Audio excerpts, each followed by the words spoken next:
Fala galera, bom dia, espero que aí vocês estejam bem. Estamos iniciando aí nossa sexta semana de aulas, né, de projeto e análise de algoritmos, no curso aí de Ciência da Computação do IFE aqui de São João da Boa Vista. O tema de hoje já começa a ficar mais interessante, né, mais computação, né, um pouquinho. A gente vai, antes de efetivamente aplicar o algoritmo de divisão e conquista em problemas mais complexos, o paradigma, né, de divisão e conquista em problemas mais complexos, nós vamos estudar aí algoritmos recursivos de maneira geral. Vamos relembrar aí para que ele serve, a gente vai ver alguns problemas, a gente vai ver que nem sempre esses algoritmos eles são eficientes, né? Às vezes a versão iterativa dele tem um T de N, né? Tem uma análise quanto à complexidade melhor, né? Então, na última aula, nós focamos em definir o nosso padrão notacional para representar essa complexidade, esse T de N. Então, nós já temos esse padrão, a gente já aprendeu como calcular, fazer a análise da complexidade para algoritmos iterativos.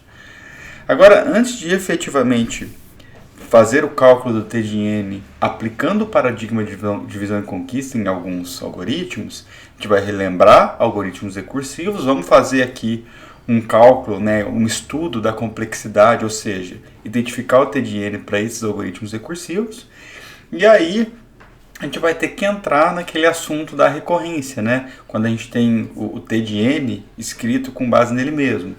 E aí, as próximas aulas, a gente vai dar continuidade para aprender de que forma resolver recorrências, tá? Então, o sumário da aula de hoje, a gente vai fazer uma breve revisão, vamos lembrar aí qual é a ideia de algoritmos recursivos, vamos definir, vamos ver alguns exemplos, vamos entender a diferença da recursão de cauda e a recursão crescente, né? Qual é a vantagem e a desvantagem de cada uma aí, fazer uma breve comparação de soluções recursivas e iterativas. E aí a gente vai analisar alguns problemas recursivos. A gente vai ver o problema, vamos entender a lógica, ver a solução, fazer uma breve demonstração e fazer o cálculo da complexidade. E por último a gente vai fechar definindo o que são essas recorrências, efetivamente falando, e um estudo bem rápido aí de que, apesar de ser uma solução, né, uma técnica muito bonita, né, muito elegante, a recursão, nem sempre ela é melhor para ser utilizada aí para resolver problemas. Então essa é a ideia, tá?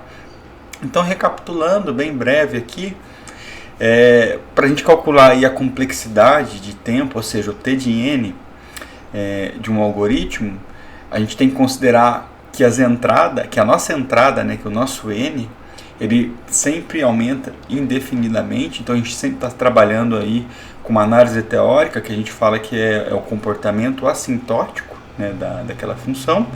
Nós não consideramos aspectos de hardware, apenas a quantidade de instruções. E a gente já viu aí nas últimas aulas que quando a gente pensa nesse comportamento assintótico, podemos ignorar os termos de mais baixa ordem e as constantes, porque lá com N muito grande, o impacto ali no crescimento da curva é bem pequenininho. Nós aprendemos aí também na última aula 5 notações para representar o T de N, né, o Big O, o Big Theta, o Big Ômega, o Ozinho, o Little O ou Little Ômega. Então, relembrando rapidamente aqui a ideia, quando a gente fala que uma função f de n pertence ali a problemas no Big O de um g de n, significa que essa função f, ela, a partir de um determinado ponto n0, ela vai crescer até no máximo um g de n vezes uma constante. Então, é como se o g de n fosse um limite superior para ela, podendo ser igual. E essa é a diferença para o Ozinho. O Ozinho, o g de n, ele limita superiormente a função f de n, mas nunca vai ser igual. Então, essa é a diferença dos dois. Já para o ômega é o inverso do O, né, do Big O. O Big Ômega é quando a gente fala que uma função f pertence ao Big Ômega aí de um g, significa que o f sempre vai ser maior ou igual que o g vezes uma constante a partir de um ponto. Então, o g nunca vai alcançar ou vai ser igual no máximo a um f de n. E essa é a diferença para o Little Ômega, né? O Little Ômega quer dizer que o f sempre vai ser maior do que o g a partir de um ponto n0, né? Multiplicando o g por uma constante. E o θ, ele é quando o crescimento de f ele acompanha o crescimento de G. Então o G ele limita tanto na parte inferior quanto na parte superior se a gente tiver constantes multiplicados. Então a gente fala que o crescimento de F ele acompanha o crescimento de G, né? E uma relação de dominância entre essas funções é que desde o fatorial ela é a mais dominante, né? Então quanto mais a gente vai indo para a direita, a gente pode ir ignorando como se fosse termos de mais baixa ordem, caso a gente tenha os termos da esquerda. Então a função que cresce mais rapidamente é o fatorial, depois o exponencial, aí é o polinomial cúbico, né? Depois quadrático, depois é o linear logarítmico, o linear, o logaritmo e a constante, né? Nós aprendemos também o algoritmo de divisão e conquista, em que para resolver um problema, uma forma de simplificar quanto a sua solução é dividir ele em subproblemas, desde que exista aí um padrão nessa divisão, né? Existe uma proporção para dividir os problemas. O algoritmo de divisão e conquista ele sempre tem 3 etapas aí. Ele divide o problema original em subproblemas, sempre numa mesma proporção. Ele conquista cada subproblema, ou seja, ele resolve eles recursivamente. É muito mais fácil você resolver um problema menor do que um problema grande. E depois, quando for o caso, e dependendo aí do problema em questão, a gente pode combinar as soluções desses subproblemas resolvidos, né, conquistados, para dar aquela solução do problema maior. Lembrando que a etapa de divisão ela tem que ter até um ponto de parada. A gente tem que dividir de dividir até um determinado ponto. E a gente precisa então praticar algumas terminologias para representar o T de N de algoritmos recursivos. Que a recursividade ela é uma característica do paradigma de divisão e conquista, né? Então, esse é o nosso objetivo da aula de hoje. Então, algoritmos recursivos, né? Geralmente, então, a gente tem algoritmos aí que podem ser compostos por funções e que invocam outras funções. Agora, quando uma função ela invoca ela mesma, né? Ela invoca a si própria, a gente denomina aquela função como uma função recursiva. Esse é o conceito. Ele é muito poderoso, né? Porque ele define aí sucintamente conjuntos infinitos de instruções finitas, né? Então isso vai acontecendo muitas vezes. E a gente trabalha com algoritmos recursivos para aproveitar a solução de um ou mais subproblemas que tem uma estrutura semelhante àquele que a gente está chamando ali do problema original. Por isso que faz sentido a recursividade, é quando existe o mesmo comportamento para se resolver o problema, desde que exista aí uma fração daquela entrada. E geralmente a gente adota então a recursividade para aplicar o paradigma de divisão e conquista. E os algoritmos recursivos, então, eles se opõem aos algoritmos iterativos, que aqueles que não têm a função chamando a si próprio, porque assim, geralmente um problema ele tem as duas características. A gente vai ter que sempre analisar qual que tem o melhor comportamento, mas é importante a gente perceber isso. Mas os dois eles são de certa forma opostos, né? O recursivo ele chama ele mesmo, o interativo ele faz procedural ali a sequência de etapas. Quanto ao projeto de um algoritmo recursivo, ele é composto aí da sua maneira mais simplista de duas questões, né? A recursividade ela tem que acontecer até um determinado ponto, então todo algoritmo recursivo tem uma condição de parada. E a recursividade em si tem o que a gente chama do passo recursivo. Nós vamos ter que chamar a recursividade de uma determinada forma, né? Pode ser n menos uma vez, n sobre duas vezes, então cada problema tem a sua característica. Então esse passo recursivo, ele vai realizar chamadas recursivas e processos de diferentes valores de retorno, quando for adequado, né? E a ideia é sempre associar um parâmetro da entrada, né, o parâmetro n, e realizar passos recursivos sobre n menos 1, ou qualquer fração de n, muito parecido aí com uma questão do paradigma da divisão e conquista, né? Já a condição de parada, ela garante que a recursividade para. Ela garante que ela seja uma recursividade finita. Então, de certa forma, muitas vezes a gente fala que a condição de parada ela representa o caso base, né? Então, por exemplo, lá para o merge sort, quando a gente aplicou o paradigma de divisão e conquista nele, a gente foi chamando, fomos fazendo a divisão até que o nosso array tivesse tamanho 1. Porque o tamanho 1 a gente já considera aquele array como sendo ordenado. Então, a condição de parada dele é um n igual a 1, né? E para o merge sort, pensando no passo recursivo, ele vai sempre quebrando em 2, né? Então, é n sobre 2 a recursividade ali, né? Mas tem outros exemplos, é claro. Cada problema vai aplicar aí a questão da condição de parada da sua maneira. Bom, então quanto ao princípio aí de algoritmos recursivos, ela está diretamente relacionada à indução matemática. Vocês devem ter ouvido falar de indução matemática já, talvez em matemática discreta.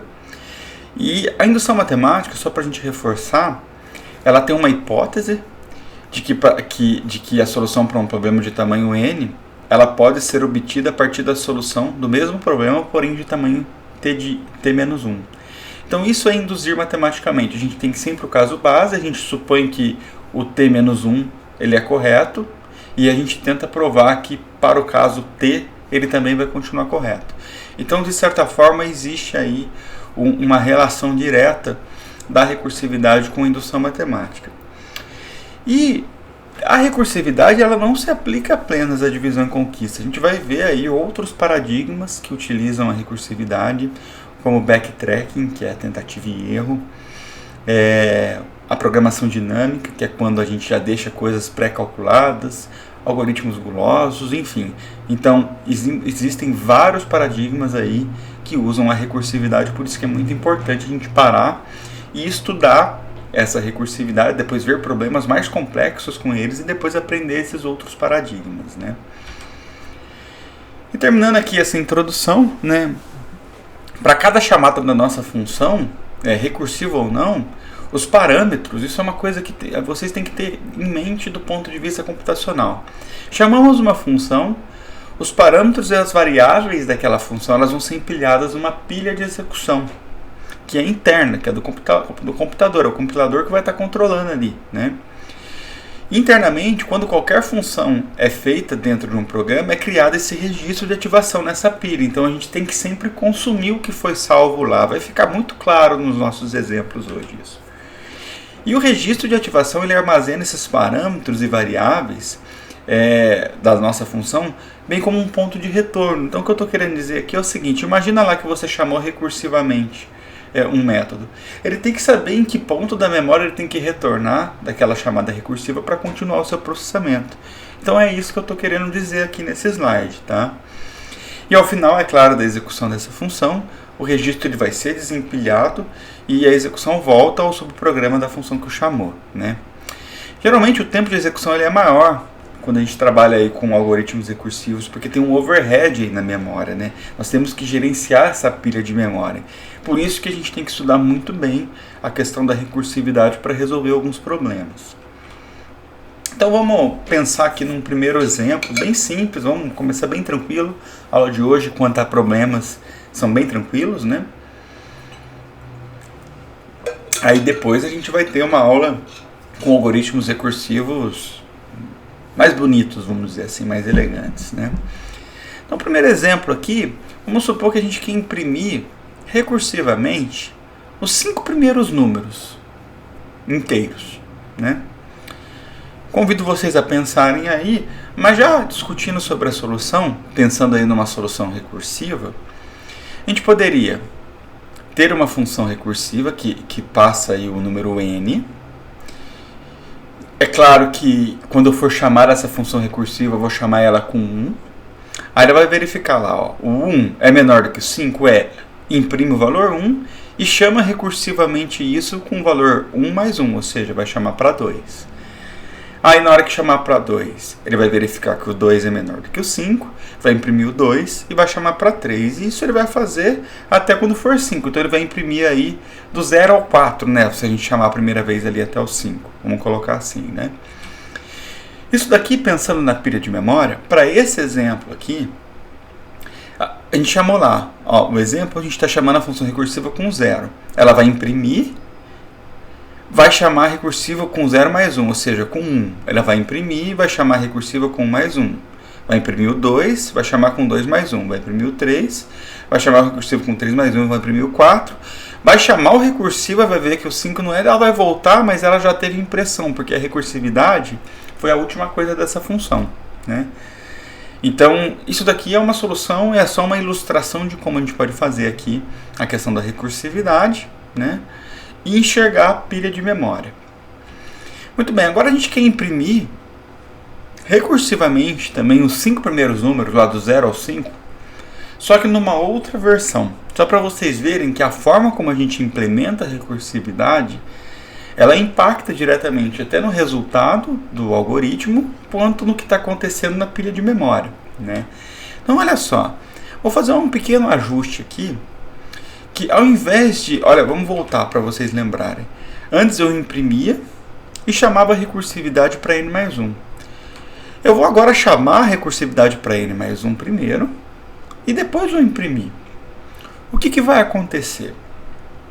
Vai acontecer que nós vamos empilhar muitas coisas na memória e depois a gente vai ter uma outra operação para ser executada depois daqueles empilhamentos, né?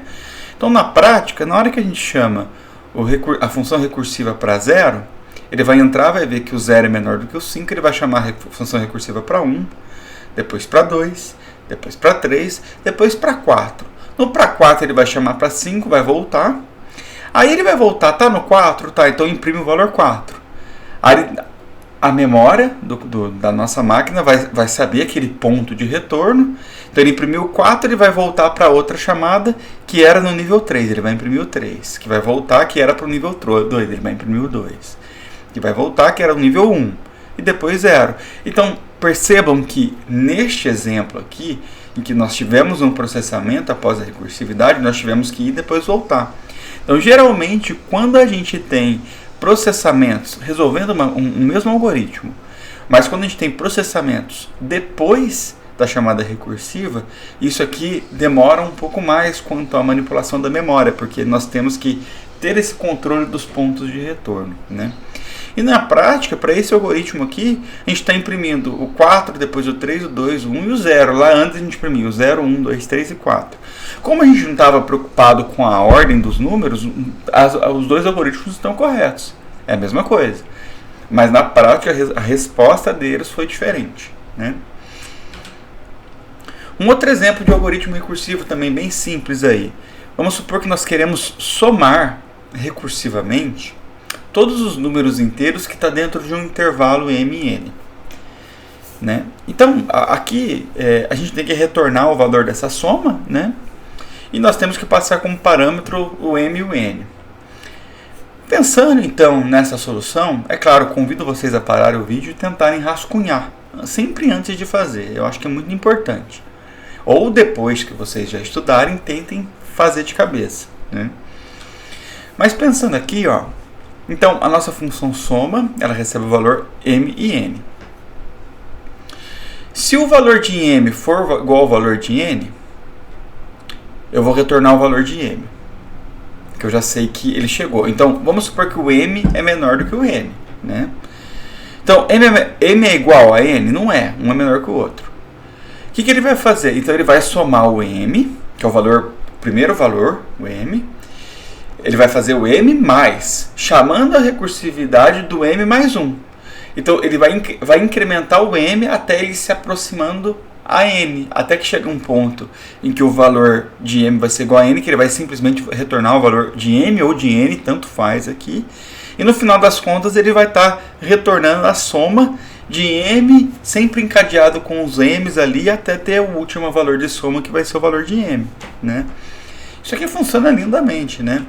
Então, na prática, uma ilustração para vocês verem, a primeira vez aqui, ó, como ilustrando, é como se a gente tivesse aqui o m como 1 e o n como 5. Então, aqui está o n e aqui está o m. Aí, ele vai ver que um não é igual ao outro, ele vai fazer 1 mais, agora eu vou incrementar o m, né, tá vendo? Ele vai de 2 até 5. Aí, na próxima chamada, ele vai falar, é 2 mais, eu estou guardando, estou empilhando na memória, de 3 até 5. Aí vai ser 3 mais de 4 até 5. 4 mais até 5. Aí o 5, um está sendo igual ao outro. Se um está sendo igual ao outro, eu retorno 5. Na hora que a gente retorna o 5, esse retorno, esse retorno, ele não está somando com o que eu já tinha, então eu vou ter que somar o 5 com o que eu já tinha, que era 4, que vai dar 9. O 9 eu somo com o que eu já tinha, que é 3, que vai dar 12. Que a gente soma com o que já tinha, que é 2, que vai dar 14. 14 com o que já tinha 1, então a soma desses números ali entre m e n está sendo o resultado de 15. Né? Então é dessa forma que funciona essa pilha de memória quando a gente trabalha aí com algoritmos recursivos. Né? Muito bonito, diga-se de passagem. Então, assim, vocês começaram a perceber que existiram problemas em que a recursividade era a última operação do nosso algoritmo e outros problemas em que depois da recursividade a gente ainda tinha algumas instruções? Pois então, a gente tem que diferenciar a recursividade de cauda e a recursividade crescente. A recursividade crescente, ou seja, com funções crescentes recursivas, depois que a gente fizer a chamada recursiva, outras operações ainda são realizadas. Então, você faz a recursividade e a gente tem outras operações. Então, por isso que a recursividade ela vai crescendo. Já a recursividade de cauda é a última coisa. Então, não existe processamento a ser executado depois de encerrada a chamada recursiva. Ou seja, a chamada recursiva é a última instrução. Nós vimos isso muito claro lá atrás. O que acontece? Então, na recursividade em cauda, ela geralmente é mais rápida em relação à crescente. Por quê? Porque a gente não tem que armazenar resultados da recursividade e continuar processamento depois disso. Na hora que a gente fizer o processamento da recursividade em cauda, como é sempre a última coisa, tudo que era para ser processado já foi processado. Então o gerenciamento de memória ele é menor. A gente já tinha apontado isso antes naquele primeiro exemplo. Né? Uma maneira do compilador otimizar isso, né, otimizar a recursão em cauda, é reutilizar os registros de ativação, né, ao invés de fazer novos.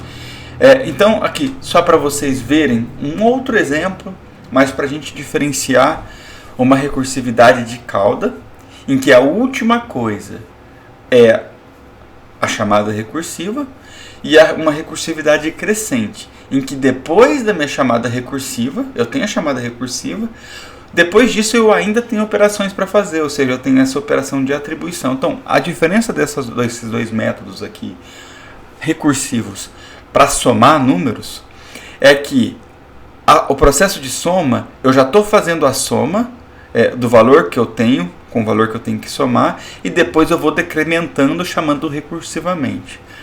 Aqui, eu vou chamando a soma de x até o 1, lá para ir somando os primeiros números, só que eu vou subtraindo de x até chegar em 1, e depois eu vou retornar para depois ir fazendo a soma efetivamente falando. Então esse é um impacto. Então na prática, os dois fazem a mesma coisa. Os dois vão retornar para a gente o valor da soma dos números que vai de 0, né, de 1 até x.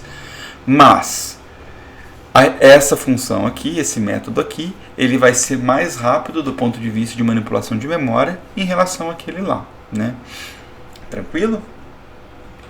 Muito bem, então agora vamos ver aí, se eu não me engano, são 4 4 algoritmos ainda simples de recursividade, em que nós vamos ver o problema, vamos aprender a lógica, vamos ver a solução. Por enquanto eu quero manipular, né? Então eu vou mostrar a solução, não vou pedir para vocês implementarem, vocês vão ter a solução. Então, como trabalho aí para casa, vocês vão simplesmente aplicar o que nós estamos vendo. Mas finalmente a gente vai tentar calcular o T de N, que é o nosso objetivo, né? Além de projetar, a gente tem que analisar o algoritmo que a gente projetou, né?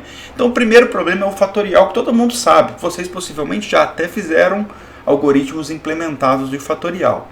Mas o propósito nosso é chegar até o cálculo do T de N para o fatorial, tá? Então o fatorial, ele é um problema clássico aí de algoritmos recursivos, em que a gente tem o caso base, olha lá, características da recursividade. Nós temos o caso básico, o fatorial de 0 e de 1 é 1. E o fatorial de um determinado número, ele vai ser sempre o próprio número vezes o fatorial do número anterior. É sempre isso, né? Então, por exemplo, 5 fatorial, a gente sabe que é 5 vezes 4 vezes 3 vezes 2 vezes 1, que é 120. Mas na prática, aplicando a regra de fatorial, o 5 fatorial vai ser 5 vezes o fatorial de 4. O 4 fatorial vai ser 4 vezes o fatorial de 3. O 3 fatorial vai ser 3 vezes o fatorial de 2. O 2 fatorial vai ser 2 vezes o fatorial de 1. E o 1 a gente já tem que é 1.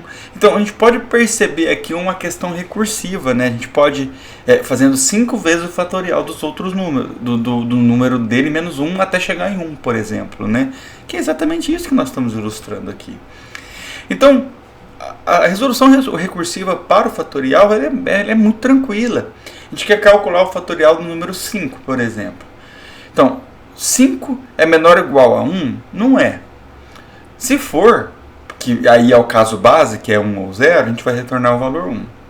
Caso contrário, a gente vai fazer o return nosso, né, do fatorial, vai ter que ser o próprio número, que é o 5, vezes o fatorial de 4. Olha lá, 5 vezes o fatorial de 4. E na hora que ele entrar na pilha de memória, ele vai verificar.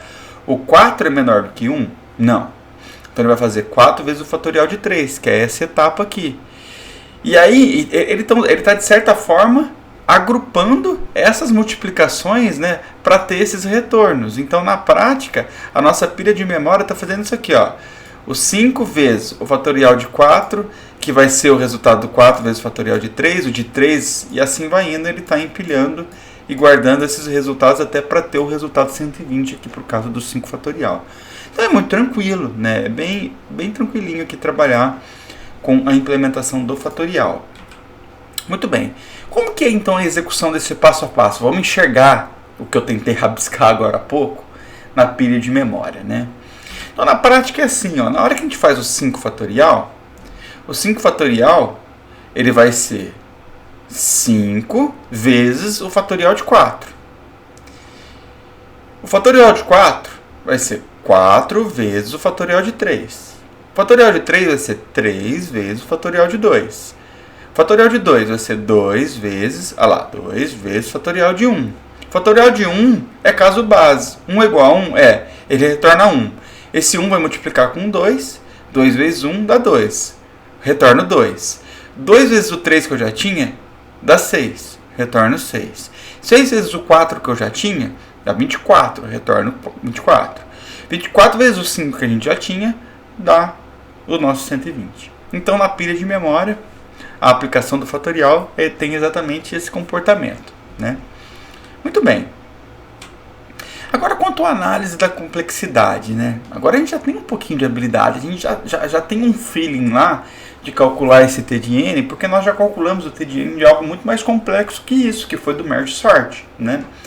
Então, vamos tentar enxergar o que está acontecendo aqui. O caso base, ou seja, para um n igual a 1, ele vai simplesmente executar esse if aqui, então ele vai ter complexidade 1. Então, o caso base 1, ele vai ter um valor constante A, né? Então, o 1 que eu falei representa a nossa constante A. Muito bem. E o caso recursivo? Ele não está sempre fazendo um valor vezes o tamanho da entrada menos 1? Então, a gente pode enxergar que o caso recursivo, o T de N, ele está sendo escrito com base no T de N menos 1, mais uma constante para representar aquela multiplicação, que é um valor B. Então, o importante vocês enxergarem aqui nesse passo recursivo é que o nosso T de N não é possível calcular diretamente aqui, porque ele depende do valor do N menos 1. Então, se eu tenho o valor T de N, eu preciso do T de N menos 1 para encontrar o seu respectivo valor, mais uma constante B para representar aquela multiplicação. Muito bem. Agora a gente tem que conseguir manipular matematicamente isso. Por enquanto a gente vai fazer aqui com algumas manipulações matemáticas, vamos começar a praticar, né? Depois nós vamos ter 2 aulas seguidas para aprender de que forma manipular T de N ali, seguindo algumas técnicas, tudo bem? Mas vamos lá, vamos tentar resolver essa recorrência aqui. De que forma? O T de 1 é igual a 1, igual a A. O T de 2 vai ser... T de 2 vai ser T de 2 menos 1, que é T de 1, mais B. Que na prática, o T de 1 não é A, isso daqui vai dar A mais B. Muito bem. E o T de 3? O T de 3 vai ser o T de 2 mais B. T de 2 mais B. Só que o T de 2 nós já temos que ele é A mais B. Então ele vai ser A mais B, ou seja, ele vai ser A mais 2B. E o T de 4? Vamos fazer mais um. Ele vai ser o T de 3 mais B, que vai ser A mais 3B. Vocês estão percebendo um comportamento entre o valor que eu tenho aqui como entrada e o valor que eu tenho multiplicado B? Que comportamento é esse? Olha só, aqui é como se a gente tivesse 1 vezes B. Aqui a gente tem 2 vezes B, aqui a gente tem 3 vezes B. Então, na verdade, nós temos um N menos 1 vezes B, se eu tiver um valor N aqui. Então, generalizando para uma forma fechada, é como se a gente tivesse o valor de t de n como sendo o A mais n menos 1b. Então, como o A e o B é constante, então no final das contas a gente acabou de encontrar que ele tem um fator n. Então, o t de n, para o algoritmo fatorial aqui recursivo, ele pertence a um big O de n. Então, ele é linear. Pegaram a ideia? Legal, né? Então, assim, percebam, isso daqui é uma das formas da gente resolver. Depois nós vamos dar nome aos bois. Por enquanto, a gente só vai manipulando aqui para pegando o feeling das coisas, né? Vamos para um problema mais bonito. Vocês talvez já tiveram aí a oportunidade de ver a Torre de Hanoi. É um problema muito conhecido, que todo mundo que trabalha com computação aprende a implementar, é um problema importante de estudo. Mas muitas pessoas, mesmo que não conhecem a computação, já viram esse problema que o matemático francês, lá, o Lucas, Edouard Lucas, ele em 1983 criou, em que a ideia do problema é o seguinte: nós queremos mover N discos de diâmetros diferentes, todos os discos têm diâmetros diferentes, e a gente pode fazer um movimento de cada vez, de uma torre de origem para uma torre de destino. Mas a gente pode usar uma torre auxiliar, então sempre a gente vai ter 3 torres. E a gente tem que mover todos os discos da origem para o destino, tendo uma auxiliar aqui no meio. E a regra é que eu não posso colocar nenhum disco que tenha um diâmetro maior em cima de um disco que eu tenho um diâmetro menor. Que senão vai estar criando um problema para a nossa regra e não é possível. Esse é o problema criado aí pelo Edouard Lucas, né? Um problema que a gente usa recursividade para resolver, né? Então vamos entender o que rola aqui no problema da Torre de Hanoi. Por exemplo, antes de discutir solução e implementação, vamos enxergar isso daqui sendo aplicado na prática, né? Então, tentando enxergar o que está rolando, vamos supor que a gente tem ali, então, 3 discos, apenas 3 discos. Esse número de discos pode aumentar, né? 3 discos é o mais simples. Em que eu tenho a torre de origem A, eu tenho a torre de destino que é a C, mas eu vou ter uma torre B que é minha auxiliar. Vou ilustrar para vocês como seriam essas movimentações. Então vamos lá, ó. Com 3 discos, eu começo sempre com o disco maior, o disco menor e o menorzinho de todos eles empilhados bonitinho aqui na primeira torre, na torre A. E a nossa ideia é levar para cá no final. Só que eu não posso colocar um disco maior do que o outro em cima aqui. Então, por exemplo, olha lá, eu vou levar esse disco verde para a torre C, igual a gente fez aqui. E depois a gente vai levar o disco azul para a torre B, igual a gente fez aqui. E aí a gente vai levar o disco verdezinho, que é o menorzinho, em cima do B, porque a gente não vai influenciar naquela regra, não vai quebrar a regra. Nesse momento, a gente acabou de liberar a torre C para mover o disco maior para lá, que é a sua torre de destino, tá vendo? E aí a gente vai passar a usar a torre A de auxiliar, vamos mudar e vamos levar o verde para a torre A. Dessa forma, a gente tem a liberdade de movimentar o disco azul, que está na torre B, vamos levar para a torre C. E aí a gente simplesmente leva o disco verde para a torre C e a gente conseguiu movimentar sem aferir a regra. Eu não poderia, por exemplo, colocar em nenhum momento, eu não poderia aqui colocar, por exemplo, o disco, isso não pode, tá? Colocar o disco azul em cima do verde. Isso aqui está errado. Por isso que a gente teve que fazer esse movimento. Então essa aqui é a ideia, né, de se manipular, se trabalhar com o problema da Torre de Hanoi com 3 discos, né? Muito bem. Então eu não sei se vocês tiveram um feeling do que está rolando. Mas na prática, quando a gente vai trabalhar com N discos, independente da quantidade de discos, a lógica, a regra que a gente tem que aplicar, a gente vai mover os N-1 discos, ou seja, a gente vai deixar o disco maior Vamos pegar os n-1 que está acima dele, a gente vai mover eles da origem para o auxiliar. Olha lá. N-1, ou seja, o azul e o verde, a gente vai mover eles da origem para o auxiliar, que é B, que é o que está acontecendo até aqui. Ó. Depois disso, a gente vai movimentar o maior disco da origem para o destino. Ou seja, nesse ponto a gente vai movimentar o maior disco da origem para o destino. E aí a gente vai movimentar os N-1 discos que está no auxiliar para o destino. Ou seja, esses N-1 discos que está no auxiliar, a gente vai mover para o destino. E a gente vai usar aquela auxiliar como auxiliar, aquela que era a origem, como sendo a nossa auxiliar. Então, na prática, é isso aqui. A ideia é, vamos pegar os N-1 discos, vamos mover da origem, que é o A, para o auxiliar. Depois a gente vai movimentar o pino A para o C. Aí a gente vai movimentar, finalmente, todo mundo que está aqui na nossa auxiliar para o destino. Aí, finalmente, a gente consegue ter aquela solução. Isso daqui, de certa forma, é a regra recursiva da torre de Hanoi. Então, o insight que a gente pode ter, vamos dividir o problema original sucessivamente em subproblemas de tamanho n-1. Olha lá, n-1. E resolver recursivamente para tamanhos de n crescentes. Né?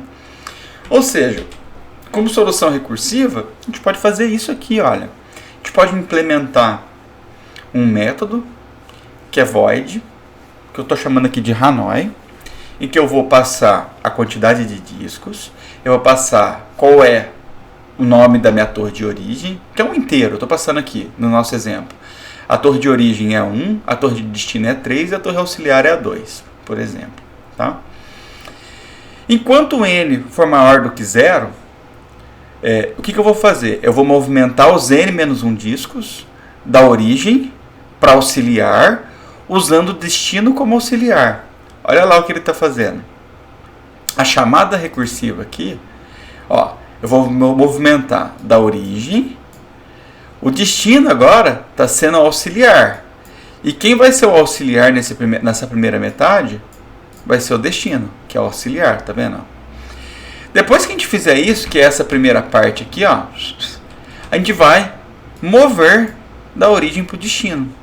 Esse mover da origem para o destino, eu deixei aqui simplesmente para ilustração, mas na verdade ele é um printf para falar, estou movimentando, ó, o mover significa, move o disco 1 para a torre 3.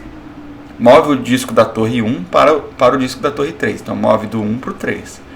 E depois a gente vai movimentar os n-1 discos que estava na auxiliar. Então, agora a nossa origem ela é auxiliar. A gente vai movimentar eles para o destino. Então, o destino é efetivamente o lugar final nosso. E quem a gente vai usar como auxiliar vai ser a nossa origem. Ou seja, a gente está fazendo exatamente essa segunda parte aqui. Move da auxiliar para o destino, usando a origem como auxiliar. Olha lá, usando a origem como auxiliar. Isso daqui é a implementação recursiva da nossa torre de Hanoi. É bonito demais, né? Não parecia que seria uma solução tão simples assim. Isso daqui, o legal, é que a gente está vendo que a melhor solução, ó, já estou cantando uma bola para vocês, a melhor solução para se aplicar a torre de Hanoi para um N tamanho 3 é 7. Ó, são 1, 2, 3, 4, 5, 6, 7 movimentos. São 7 movimentos. Porque as chamadas recursivas não é movimentação nenhuma. A movimentação é o quê? É na hora que a gente imprime. Então são 7 movimentos. Se a gente aumentar para 4, vai ser quanto?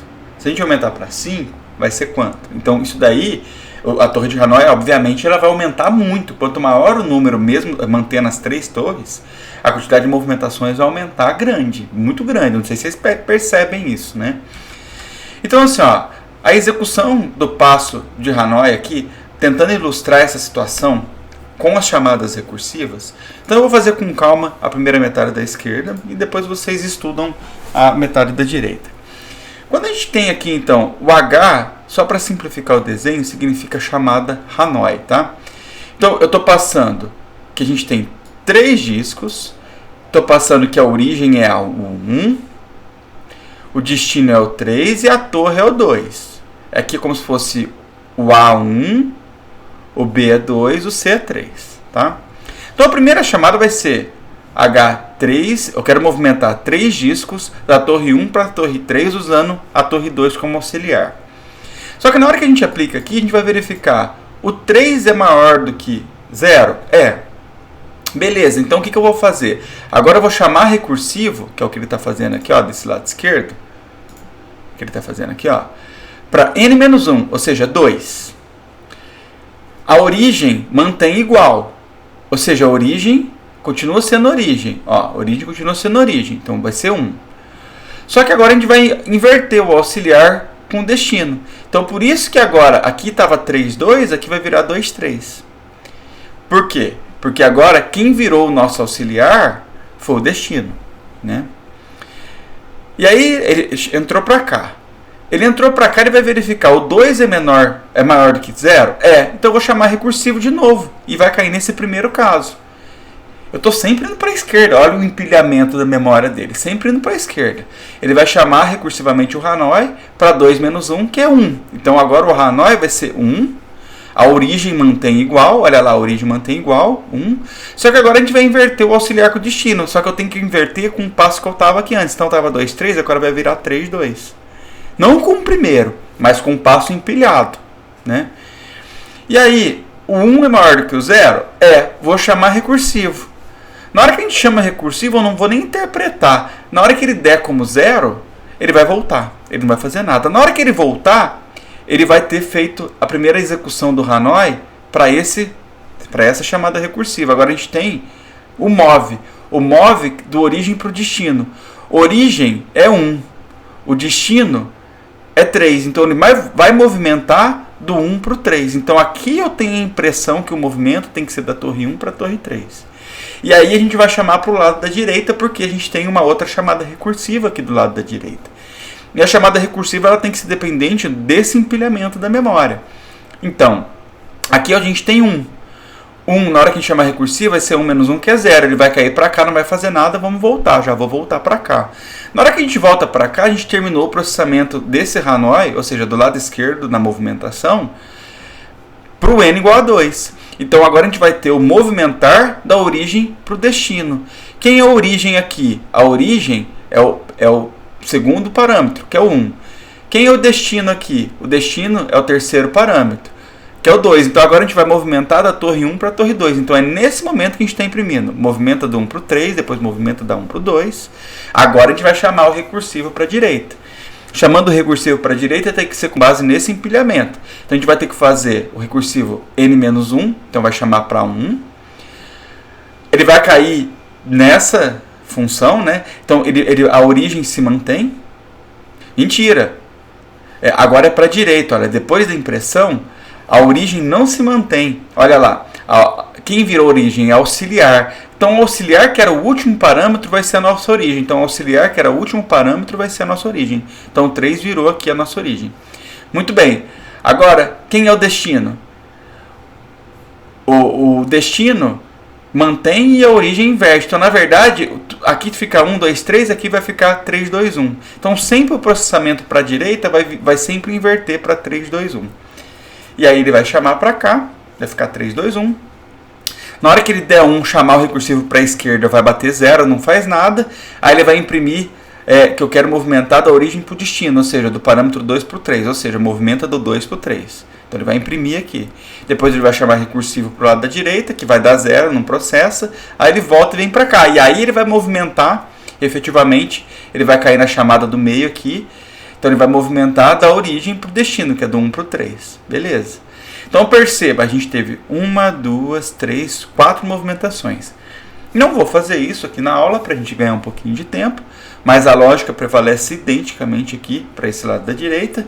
E percebam então que a movimentação real vai ser movimenta do 1 para o 2, movimenta do 1 para o 3, movimenta do 3 para o 2, movimenta do 1 para o 3, movimenta do 2 para o 1, movimenta do 2 para o 3 e finalmente movimenta do 1 para o 3. E aí a gente tem 7 movimentos.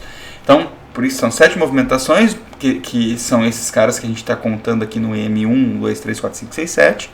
Mas quantas comparações foram executadas? Foram 5 comparações, né? Então, para fazer os 7 movimentos, a gente teve 15 comparações. Beleza? Então aqui a gente teve a manipulação aí da memória para a torre de Hanoi. Muito bem, agora vamos fazer... Porra, agora é bonito, hein? Vamos fazer a análise do T de N para a torre de Hanoi. Onde o T de N é o número mínimo de movimentos necessários para a gente mover todos os discos para o destino, da origem para o destino, que é o enunciado do nosso problema. O T de N tem que representar isso. Muito bem, por inspeção, na hora que a gente começa a fazer, o T de 0 é 0, ou seja, se eu não tenho nenhum disco, eu não tenho nenhum movimento. O T de 1, se eu tiver um único disco, eu simplesmente movimento ele da origem para o destino. Então, um movimento. T de 2, se eu tenho dois discos, eu pego o que está no cima, ponho no auxiliar, pego o que está na origem, põe para o destino, pego o que está no auxiliar e põe para o destino. Então são 3 movimentos. E o T3, que foi o que a gente acabou de fazer, a gente acabou de ver que é 7 movimentos. Então a gente está tentando entender o que está rolando aqui. Se a gente fosse fazer para T de 4, quanto que daria? Né? Então vamos tentar observar. Né? Aqui na verdade a gente pode ver que são 7 por conta de observar esse slide, né? Essa árvore de recursão do slide anterior. Eu não sei se vocês conseguem perceber aqui, ó, mais uma vez. Vamos ver aqui, ó. Aqui está sendo igual, aqui está sendo... Que comportamento nós estamos tendo aqui? Vocês conseguem perceber? Esse aqui eu enxergo como sendo caso base, nosso, né? Esse caso base, porque não ter nenhum disco nem considera. E a partir daqui, se eu tenho um N, eu estou tendo um N mais 1 ali como resultado. Se eu estou tendo um N, eu estou tendo um N mais 1 ali como resultado. Então, a nossa fórmula de recorrência, ou uma outra forma ali de representar, que é mais bonita até, que é o seguinte, olha, o T de N, o T de 3, olha lá, T de 3 vai ser sempre 2 vezes o T de N menos 1, mais 1. Então, ó, T de 3 vai ser 2 vezes T de 2, 2 vezes 3, mais 1, 7. O T de 2 vai ser 2 vezes T de 1, 2 vezes 2, 1, 2. Mais 1, 3. Então a gente tem aqui uma fórmula de recorrência muito bonita e estabelecida aí para a nossa torre de Hanoi, sendo o caso base 1 e uma outra fórmula de recorrência aqui. Agora a gente tem que ver, né? Porra, peraí, e agora? Como que a gente resolve isso? Vamos lá, vamos tentar resolver. Caso base, T de 1 igual a 1. T de 2 vai ser 2 vezes T de 1 mais 1. 2 vezes T de 1 mais 1. T de 1 é 1, 2 vezes 1 é 2, mais 1, 3. O T de 3. T de 3 vai ser 2 vezes T de 2 mais 1. T de 2 a gente já viu que é 3. T de 2 que é 3 vai ser 2 vezes 3, que é 6. Mais 1, 7. Vai ser mais 1. T de 4 vai ser 2 vezes T de 3 mais 1. 2 vezes T de 3, o T de 3 é 7. 2 vezes 7, 14. Mais 1, 15. O que está acontecendo aqui? Conseguimos enxergar algum comportamento entre esses elementos aqui? Olha lá. Se eu tenho um N igual a 2, se eu tenho um N igual a 3, se eu tenho um N igual a 4. Que comportamento que eu tenho aqui? Vocês conseguem perceber? Se a gente colocar aqui, ó, 2 elevado a 0, 2 elevado a 1, 2 elevado a 2, 2 elevado a 3. Olha lá. O que vocês acham? Será que dá? Dá, não dá? Então, porque assim, ó, vamos fazer mais um, para vocês enxergarem, ó. T de 5, vou pegar aqui, ó, pra gente... O T de 5 vai ser 2 vezes T de 4. T de 4 é 15.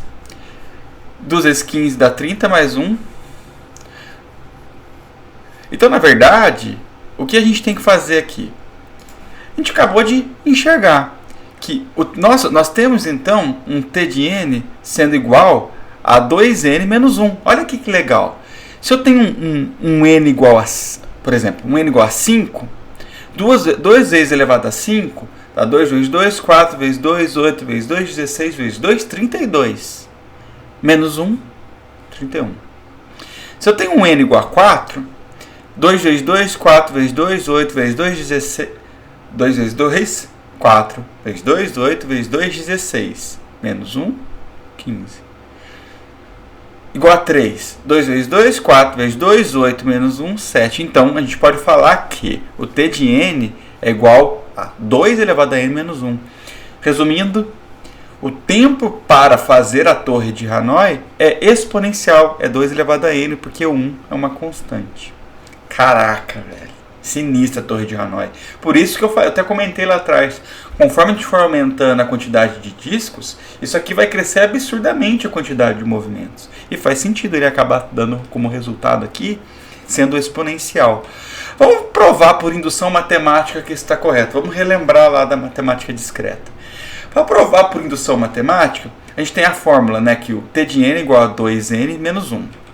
O caso base, então, que é o t de 0, que é 2 elevado a 0 menos 1, é 0. Mas o caso base principal é 2 elevado a 1, que é 2, é o t de 1, né?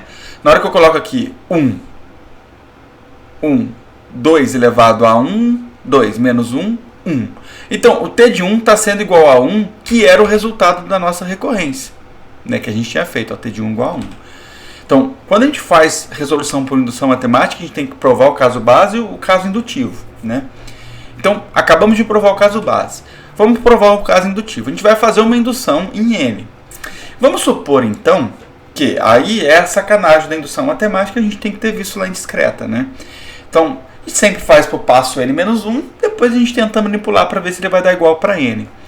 Então, nós vamos supor que pela fórmula seja válido todos os valores n menos 1. Ou seja, t de n menos 1 é verdadeiro, nós estamos supondo isso. Então quer dizer que a gente está supondo que 2 elevado a n menos 1 é verdade. Agora vamos tentar aplicar isso na nossa recorrência e ver se vai dar o resultado esperado. Ou seja, vamos provar também para um t de n do 2, a gente quer provar que o t de n de 2 vezes t de n menos 1 mais 1, ele é verdadeiro. Então, a gente tem que t de n menos 1, pelo nosso caso indutivo aqui, pela indução matemática, está sendo 2 elevado a n menos 1, vezes 2, que eu tenho um 2 aqui sobrando, mais 1. Isso daqui, na hora que a gente multiplica, a gente tem que somar os expoentes, né? Então vai dar 2 elevado a n, 2 elevado a n, 2 vezes menos 1 dá menos 2, mais 1, que vai dar 2 elevado a n menos 1, que no final das contas é exatamente igual à nossa fórmula. Então, portanto, a gente acabou de provar que realmente é verdadeiro. Então, a gente acabou de resolver a nossa recorrência de duas formas. A gente resolveu lá pelo método da tentativa e erro, para tentar criar um padrão, e a gente resolveu usando aqui a indução matemática. Então, ressaltando que a torre de Hanoi ela é um problema que é exponencial quanto à sua implementação. Muito bem, esse aqui nós já vimos, né, nós já estudamos como trabalho para casa. Eu vou reforçar algumas questões então vou fazer mais rápido a busca binária, mas a gente vai fazer a análise do t de n para a busca binária. Então, relembrando, o problema da busca binária, a gente supõe que nós temos ali um array ordenado, o usuário vai fornecer esse array ordenado, que tem um tamanho n, e nós queremos verificar se um valor x pertence àquele array ou não, né? O array está ordenado, é muito importante isso, senão não funciona o algoritmo. Então a lógica para resolução é o que? A cada interação a gente vai chamar recursivamente, reduzindo o tamanho do nosso array pela metade. Então a gente vai calcular, encontrar o valor do meio, a gente vai comparar o valor do meio que eu tenho, ele é igual ao valor que eu estou buscando? Se for, a gente já retorna qual é a posição. Se não for, eu vou verificar, o valor do meio ele é maior do que o valor que eu estou buscando. Quer dizer o quê? Que o valor que eu estou buscando está para o lado da esquerda. Então eu vou chamar recursivamente a busca binária, desconsiderando o valor do meio para a direita e trabalhando só com a parte do 0 até o valor do meio menos 1. Caso contrário, a gente desconsidera o lado da esquerda, trabalhando do valor do meio mais 1 até n. É dessa forma que a gente faz aí a busca binária. Então a gente vai precisar do array, os limites, né, do nosso array, inferior, superior, e o valor procurado. Então, aquela simulação que a gente já fez, né, até para a gente entender, vamos supor que nós temos aqui um array que tem 10 elementos, está ordenado, e o valor que a gente está procurando é o 4, que a gente já sabe que está na posição 3, mas aplicando a lógica ficaria como? Vamos calcular o valor do meio. O valor do meio, como que a gente calcula? O índice do primeiro mais o índice do último, então 0 mais 9 dá 9, dividido por 2 dá 4, porque a gente faz sempre o piso. Então o valor do meio calculado está sendo 4. 4, o valor que eu tenho em 4, que é 14, ele é igual ao valor procurado? Não, ele é maior. Quer dizer o quê? Que do 14 para frente, não está o 4, porque a gente já sabe que é um array ordenado, então a gente vai desconsiderar e nós vamos fazer a busca binária, nós vamos chamar recursivamente, só que agora para buscar do nosso início até o meio menos 1, ou seja, até o 3. A gente tem que calcular um novo meio. Para calcular o novo meio, a gente vai somar o 0 mais 3, dá 3, dividido por 2 dá 1. O valor do meio, que é 1, o valor do meio, que no valor 1 é o menos 5, o menos 5 ele é maior ou menor que o valor procurado, que é 4? Ele é menor, então a gente sabe que dele para a esquerda não está o valor procurado. Então agora eu vou chamar recursivamente a partir do meio mais 1 até o valor que eu tinha, né, que é o 3. Então a gente vai procurar aqui agora o nosso valor. Muito bem. Agora a gente vai calcular um novo meio. O novo meio vai ser 2 mais 3, que é 5. 5 dividido por 2 dá 2, então o valor do meio é 1. 1 é maior ou menor que 4? É menor, então vou desconsiderar, vou passar para lá. Agora a gente vai procurar o valor do meio, que é o único, né? Ele mais ele dividido por ele dá ele mesmo. O valor do meio é ele? Retornamos que a posição é 3. Se não fosse, não teria como a gente quebrar, a gente retornaria um menos 1, por exemplo, para falar que o valor não foi encontrado, né? Então é exatamente essa lógica que está aqui, ó. Calculo o valor do meio sempre somando os índices de início e fim dividido por 2. Como é valor inteiro, a gente sempre trabalha com o índice. Vou verificar se o valor que eu tenho no meio é igual ao valor procurado. Se for, eu retorno a posição do valor do meio.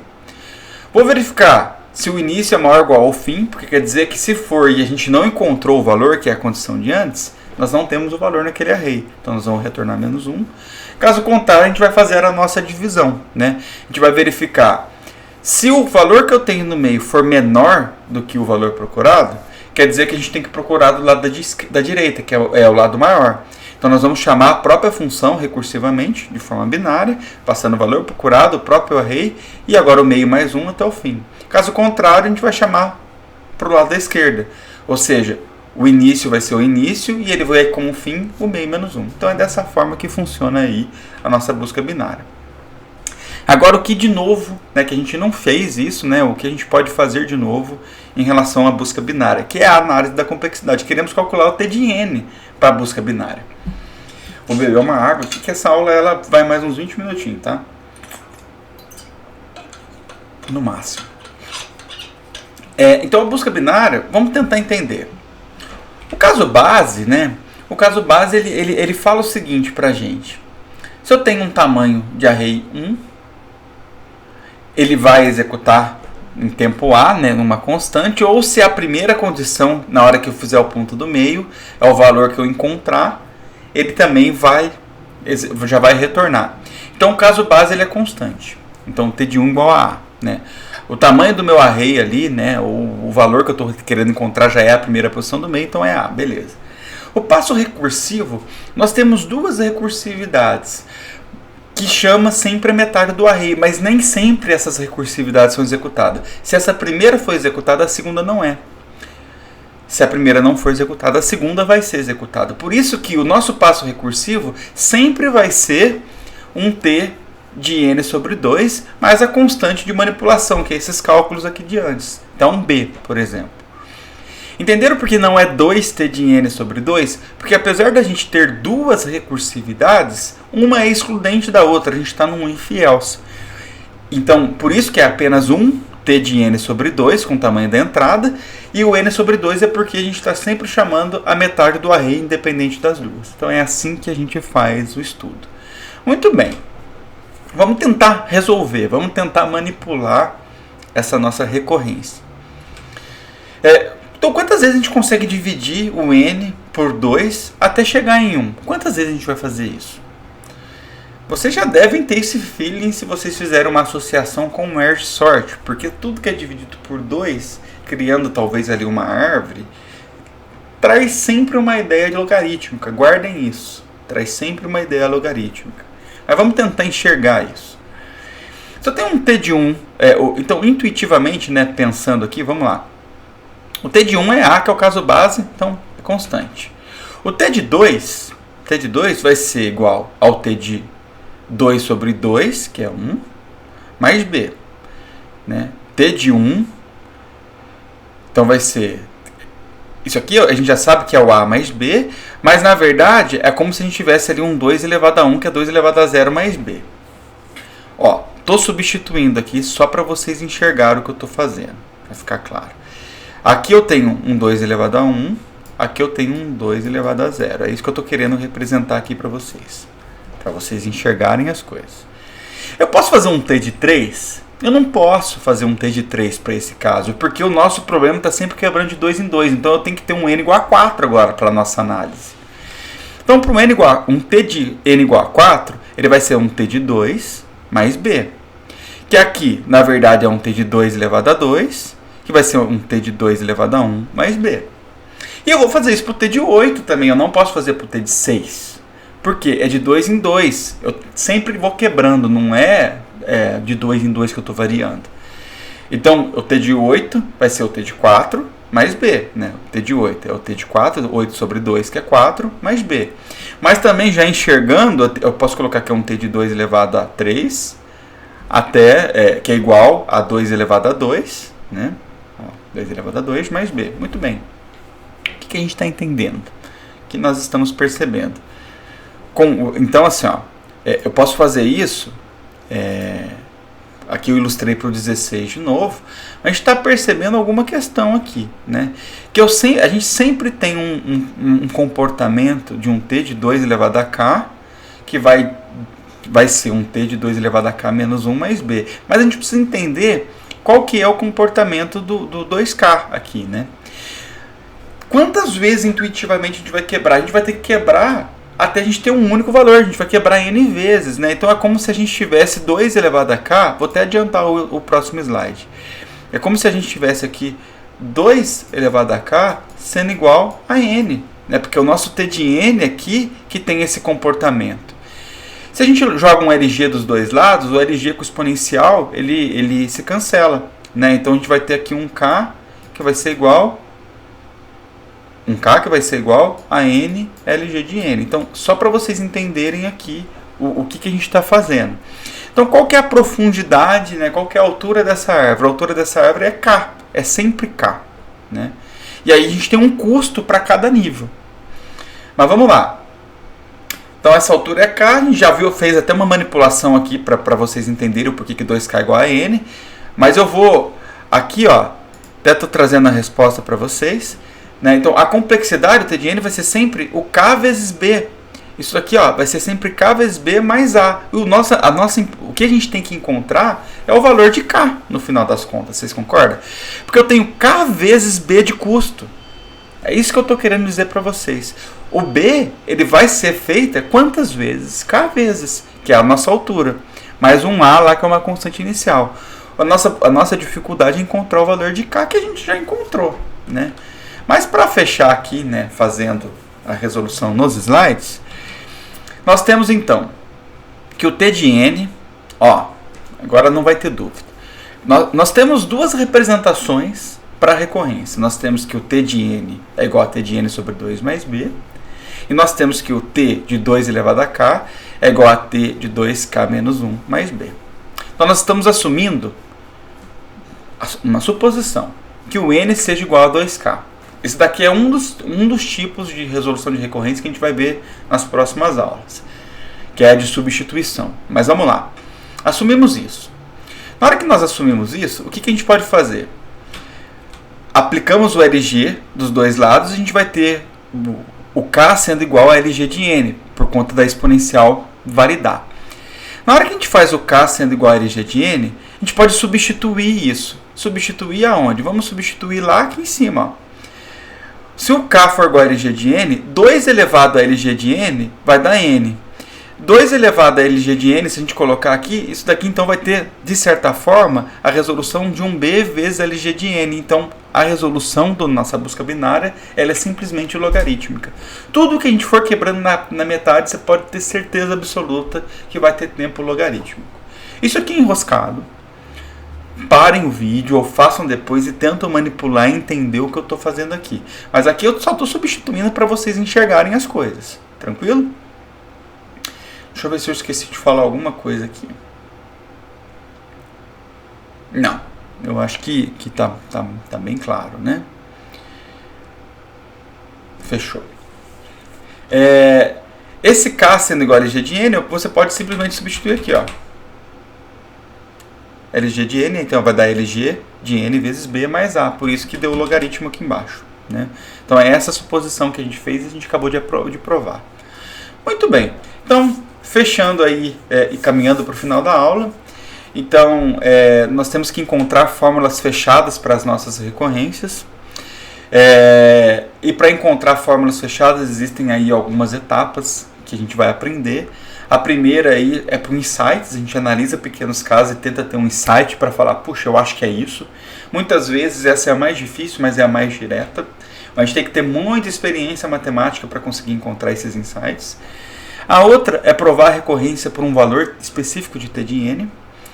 E a gente pode encontrar e provar uma fórmula fechada para aquela recorrência, né? A gente pode aplicar, por exemplo, o teorema mestre, que é uma das formas, a melhor forma que a gente vai estar aprendendo aí nas próximas aulas. Mas então o que é a recorrência? A recorrência é quando a gente tem essa equação ou desigualdade que descreve a função T de N em termos dele mesmo, de T de N, só que o N variando de acordo com uma proporção pela entrada. Isso é a recorrência. Geralmente é característica aí de algoritmos recursivos. Então, a complexidade de algoritmos recursivos são frequentemente escritas como recorrência. Geralmente a gente se recorre a um teorema que nós vamos aprender nas próximas aulas, que chama o teorema mestre, para resolver. Só que o teorema mestre não é aplicado a todos os casos, por isso que a gente tem que ter outras técnicas. O teorema mestre ele facilita muito, mas a gente, para aplicar ele, a gente tem que ter algumas condições específicas na nossa recorrência. Caso contrário, a gente tem que trabalhar com uma das outras técnicas. Em caso então que o teorema mestre não se aplica, a gente pode resolver a nossa recorrência de outras maneiras. E resolver então a recorrência significa o quê? Vocês precisam pegar isso. Significa eliminar as referências do T de N do lado direito da representação de T de N. Né? Então a gente quer que o T de N esteja expresso num polinômio, sem ter uma referência para o T de N. Tudo bem? Então, os 3 métodos mais comuns é o de substituição, tem o de interação, que eu vou passar para vocês também. Ele não é muito comum, mas nós vamos aprender. Tem o da árvore de recursão e tem o teorema mestre. Então, na verdade, esses são os 3 mais comuns, mas nós vamos aprender 4 métodos. Tudo bem? Isso é assunto para as próximas 2 aulas. Muita manipulação matemática, então mais uma vez a gente vai, depois dessa aula, dar um stop quanto à computação. Vamos aprender a parte matemática para depois a gente voltar e aplicar a matemática na computação. Algumas observações então aí sobre algoritmos recursivos. Né? Então a maioria dos algoritmos recursivos possui uma versão iterativa equivalente, bastando a gente usar uma pilha explícita. Né? Se o problema, uma pilha explícita, vocês vão aprender ela em estrutura de dados, a como manipular, e isso facilita muito ali o tempo, né? Se o problema ele é definido em termos recursivos, a implementação via algoritmos recursivos ela é sempre facilitada. Só que vocês têm que ficar com uma coisa em mente, não é porque é recursivo que é o T de N melhor, mais eficiente. Às vezes, ela é a mais elegante a solução, mas o T de N vai ter uma ordem, né, vai ter uma complexidade pior. Então não quer dizer que a gente vai ter a melhor solução. É necessário a gente estar atento a fatores de ramificação dessa recursão. Ou seja, quantas vezes a chamada recursiva ela é efetivamente chamada. Erros de implementação fatalmente geram aí loopings infinito ou estouro da pilha. Então a gente tem que tomar muito cuidado com isso.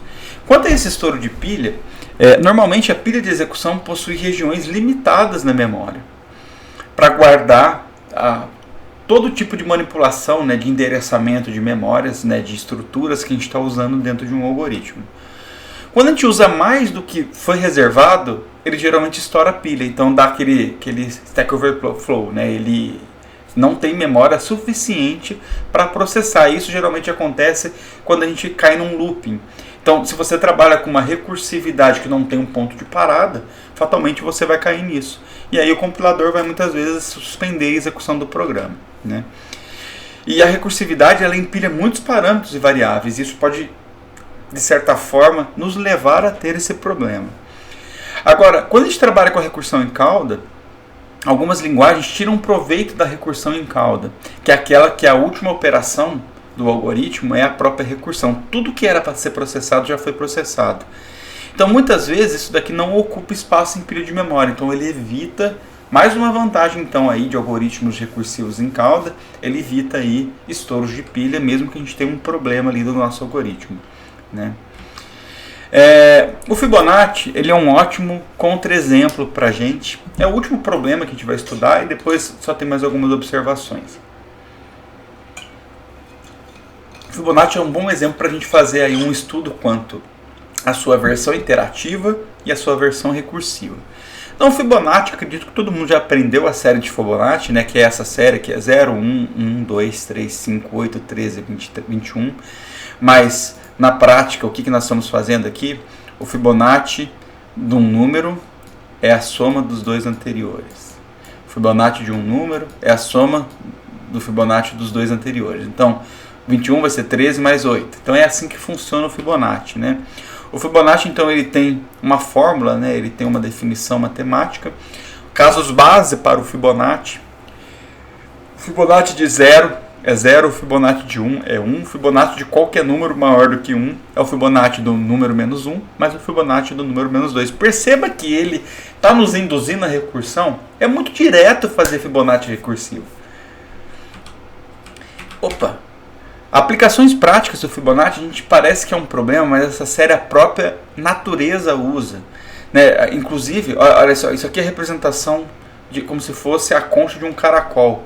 E essa simetria das estruturas que a gente tem ali na representação da concha de um caracol é como se a gente estivesse aumentando aqui, tendo quadradozinhos ali, que tem diâmetros 1, 2, 3, 5, aumentando na série de Fibonacci. Isso daqui dá uma estrutura melhor. Eu não sei se vocês já conheciam isso, eu acho fantástico, né? Então existe toda uma aplicação prática pela série de Fibonacci, inclusive na natureza. A resolução recursiva dele é muito trivial, muito trivial. Você quer o Fibonacci de um número, enquanto você vai verificar se o número maior, se o número for menor do que 2, ou seja, para 0 ou 1, você retorna 1, que é o Fibonacci do caso base lá, né? Caso contrário, você vai retornar o Fibonacci de n-1 mais o Fibonacci de n-2.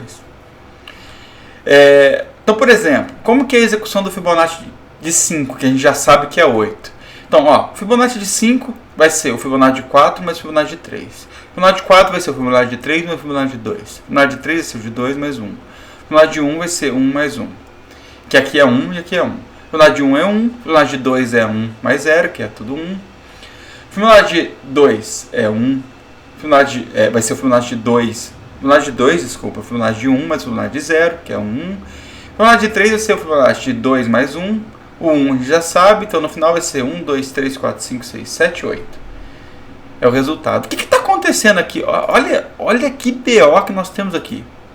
Nós temos um Fibonacci de 2 sendo calculado aqui, calculado aqui, calculado aqui. Nós temos um Fibonacci de 3 calculado aqui e calculado aqui. Então nós temos cálculos que estão sendo feitos várias vezes. A gente não está aproveitando isso, né? Então, esse é o maior problema do algoritmo recursivo do Fibonacci. Ele não aproveita nenhum tipo de processamento que a gente já tem. Ele, de certa forma, ele força várias vezes o processamento. Mas isso acontece porque os termos fn-1 e fn-2, eles têm comportamentos independentes. A gente não tem um ponto de parada para cada um. A gente não tem uma recorrelação entre o fn-1 e fn-2. Então eles são computados independentemente e quantas vezes forem necessários. Então o número de chamadas recursivas ele vai ser sempre igual ao número do Fibonacci sendo calculado. A gente não pode usar uma fórmula de recorrência como as anteriores, né? Por quê? Porque o comportamento das duas recursões, elas são independentes. Tanto que, já estou afirmando para vocês aqui, o cálculo do Fibonacci daquela função anterior, ela se aproxima de um exponencial. Quanto maior for o n, maior vai ser o crescimento, pensando lá na análise assintótica. Isso aqui na prática, olha só para vocês enxergarem, por inspeção. O t de n vai ser o t de n menos 1, mais o t de n menos 2, né, mais 1. T de 2, o t de n menos 1 vai ser t de n menos 2, mais t de n menos 3. T de n menos 2 vai ser t de n menos 3, é menos 1, né? Mais t de n menos 4. Aqui vou ter, para t de n menos 2 vai ser o t de n menos 3, mais t de n menos 4. Para esse daqui vai ser t de n menos 4, mais t de n menos 5. Para esse daqui vai ser t de n menos 4, mais t de n menos 5. Para esse daqui vai ser t de n menos 5, mais t de n menos 6. Perceba que eu sempre vou crescendo num comportamento exponencial e assim vai. Então, só para vocês saberem, o tempo, a análise do Fibonacci, nós não vamos aprender a fazer essa análise, não é escopo de um curso de bacharelado, mas ele é conhecido como a razão áurea.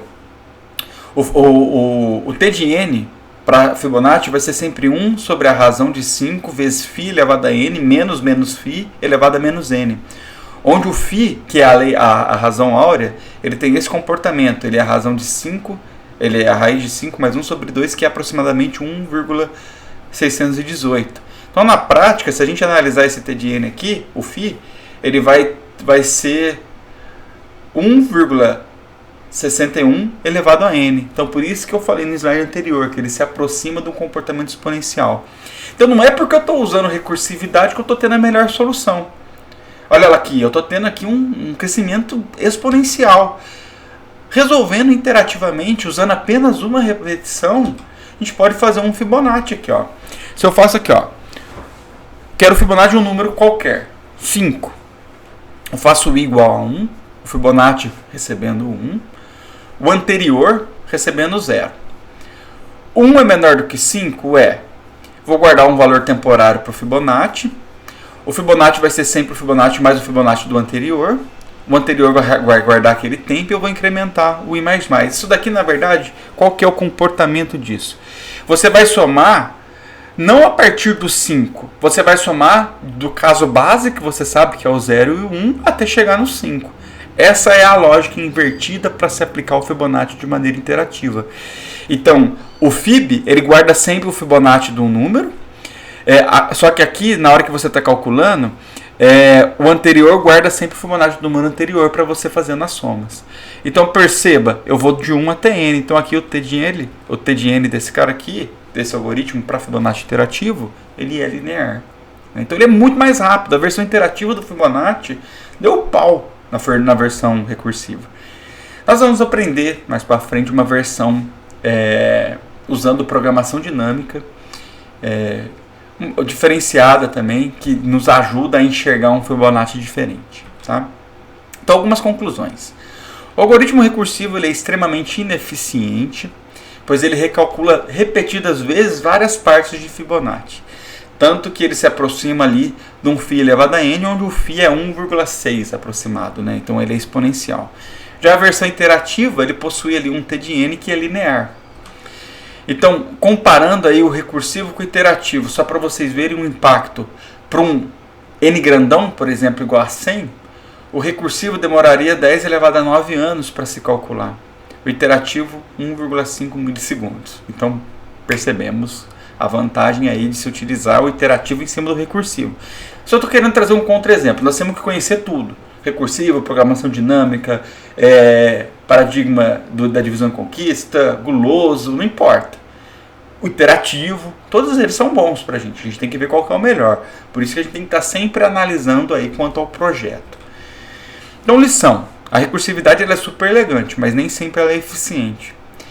A gente quer sempre quebrar em subproblemas. Essa é a ideia bonita da recursividade. O Fibonacci ele não quebra em subproblemas, ele trabalha com dois subproblemas diferentes, o Fn-1 e o Fn-2. Alguns outros exemplos de problema Agora eu vou passar bem rápido, mas problemas recursivos problemáticos. Essa função ela foi criada aí pelo Ackermann, tanto que é uma função, ela tem uma aplicação prática, depois vocês estudam sobre ela, mas ela é uma função recursiva que tem esse comportamento, né? Ele tem duas entradas, o M e o M, e você tem três fórmulas ali para representar o A, né, que é o Ackermann, né, para representar essa função. Se tiver um A de 0 até N, você calcula assim, de M e 0 você calcula assim, um M e N você calcula assim com a recursividade, né? Tem aqui um link para vocês verem a ilustração da execução da função de Ackermann sendo executada. Mas a análise dela é que ela é uma função que cresce assustadoramente rápida. Por exemplo, um A de 4,3, um M4,3 vai ser um valor aí de 2 elevado a 65K aproximadamente, menos 3, muito grande. Um A de 4,2 ele é maior do que o número de partículas do universo elevado à potência 200. O A de 5,2 não é possível a gente escrever aí com uma expansão decimal no universo que a gente tem. Então, só para vocês verem como a gente tem que tomar cuidado com relação à recursividade, estudem sobre ela, é legal. É complexo, é um universo bem específico, mas é importante vocês terem conhecimento sobre isso. Para valores maiores do que 4, N4 e N1, os valores só podem ser expressos utilizando a própria notação de Ackermann. A gente só escreve ela com base de A, a gente não escreve em números decimais. Olha que loucura! Um outro exemplo de um problema recursivo que é problemático, né? Essa aqui aparenta ser mais palpável, inclusive em relação a Ackermann, que era anterior, né? O G de N. Por exemplo, se o N for igual a 1, é 1. Se o N for par, a gente vai fazer 1 mais G sobre 2, G de N sobre 2. E se o N for ímpar, vai ser o G de 3N menos 1. Olha que loucura. Isso aqui, vamos fazer uma manipulação rapidinho aqui, ó. O G de 1 é 1. O G de 2, que é par, vai ser 1 mais 2 sobre 2, que é 1. O G de 1 já é 1, vai ser 1 mais 1, que é 2. Beleza. O G de 3, que é ímpar, vai ser G de 3 vai ser 3 vezes 3, que é 9, menos 1, que é 8, que dá um G de 8. O G de 8, que é par, estou chamando recursivamente, vai ser 1 mais 8 sobre 2, que é 4. Então, vai ser 1 mais G de 4. Então, G de 4, que é recursivo, vai ser 1 mais 1 mais 4 sobre 2, que é G de 2. Então, vai ser 1 mais 1 mais 1 mais 1, que vai dar 4. Beleza, porque daí a gente vai cair no caso base. O G de 4, ele é mais direto. Ó. O G de 4, ele vai ser 1 mais 4 sobre 2, que é o G de 2. O G de 2 é 1 mais G de 2 sobre 2, que é 1. Então, vai ser 3. Beleza. Que é 1 mais 1, né, para dar 3. O G de 5, olha que loucura. O G de 5 já. O G de 5 é ímpar. Ímpar vai ser 5 vezes 3 dá 15, menos 1, 14. G de 14, que é par, vai ser 1 mais 14 sobre 2, dá G de 7. O G de 7, que é ímpar, vai vir para cá. G de 7 vai ser 3 vezes 7, 21, menos 1, vai ser G de 20. Vai ser 1 mais G de 20. Aí o G de 20 vai ser, 20 é par, vai ser 1 mais 1 de G de 10. O G de 10 vai ser, só para vocês entenderem, é par, vai cair aqui. Vai ser um G de 10 sobre 2, que é 5. Para resolver o G de 5, eu caí na resolução dele mesmo. Ele cai com uma recursividade, ele cresce, ele quebra. Então ela é uma função não bem definida. Então a gente tem que tomar cuidado, inclusive com as funções que a gente está manipulando. Então, resumindo, né, agora fechando a aula. Recursividade ela é uma técnica natural para a gente expressar algoritmos em termos de recorrência. Os algoritmos eles são traduções dessas expressões das recorrências em determinadas linguagens de programação.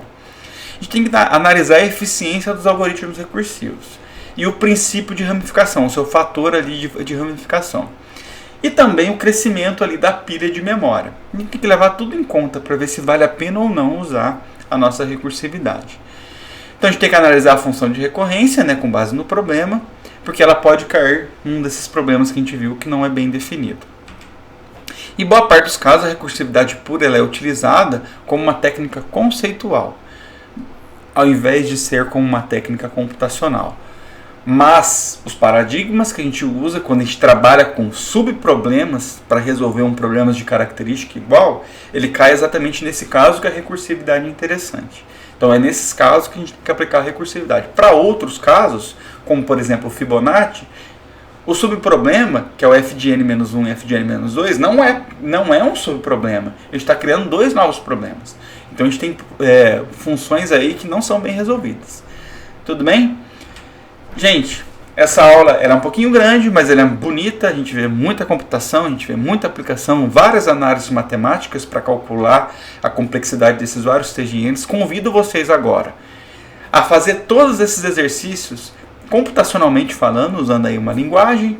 Além disso, fazer o cálculo na mão para ver se vocês entenderam esses TGN, porque a partir das próximas aulas agora, as próximas 2 aulas, a gente vai aprender as técnicas para resolver recorrências efetivamente falando.